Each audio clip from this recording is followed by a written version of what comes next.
कभी कभी कुछ रिश्तों को निभाने के लिए न कोई बड़ा त्योहार चाहिए, न कोई महंगा तोहफा, बस एक इंसान का दूसरे के घर तक चलकर जाना ही काफी होता है। निमाड़ की धरती पर ऐसी ही एक खूबसूरत परंपरा है विरपोस।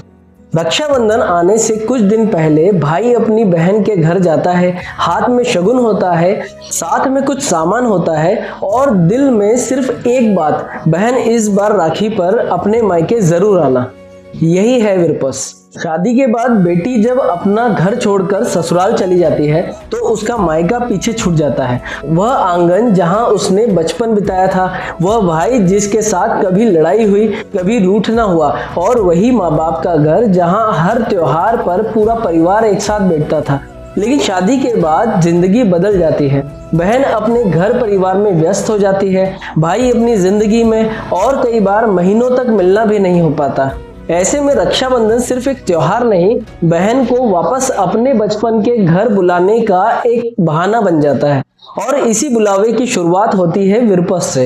विरपोस के दिन भाई अपनी बहन के घर जाता है।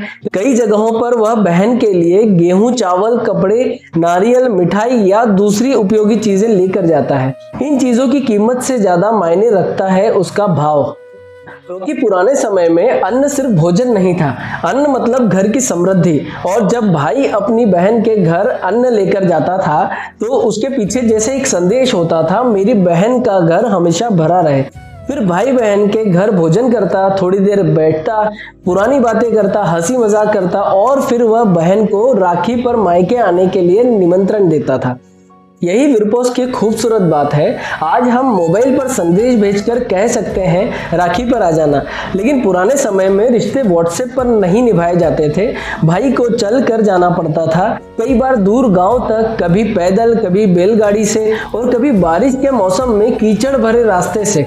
लेकिन दूरी कितनी भी हो, भाई जाता था, क्योंकि बात सिर्फ राखी की नहीं थी, बात थी बहन को यह एहसास दिलाने की कि उसका मायका आज भी उसका अपना है। और सच कहूं तो मैं भी अपनी बहन को विरपोस देने उसके घर नहीं जाता, लेकिन इसका मतलब ये बिल्कुल नहीं है कि मेरे अंदर अपनी बहन के लिए वो भाव नहीं है। कई बार समय नहीं होता, कभी दूरी ज्यादा होती है, और कभी जिंदगी की भागदौड़ में हम अपने ही लोगों से बात करना भूल जाते हैं। लेकिन अगर आप भी अपनी बहन के घर नहीं जा पा रहे हैं तो आज बस एक काम कीजिए, अपना फोन उठाइए और अपनी बहन को शांति से, सुकून से वीडियो कॉल कीजिए। और कोई जल्दी नहीं, कोई काम की बात नहीं, थोड़ी देर उससे बात कीजिए, पूछिए कैसी हो। शायद उसे आपकी तरफ से किसी महंगे तोहफे की जरूरत नहीं है, शायद उसे सिर्फ इतना महसूस करना है कि मेरा भाई आज भी मेरे साथ है। क्योंकि आखिर में विरपोस सिर्फ एक रस्म नहीं है, ये उस रिश्ते को याद करने का एक बहाना है जिसमें दूरी कितनी भी हो जाए, भाई और बहन के बीच का अपनापन कभी दूर नहीं होता। तो आज अगर आपकी कोई बहन है, उसे एक कॉल कीजिए, क्योंकि कुछ रिश्तों में बात कर लेना ही सबसे बड़ा त्योहार होता है।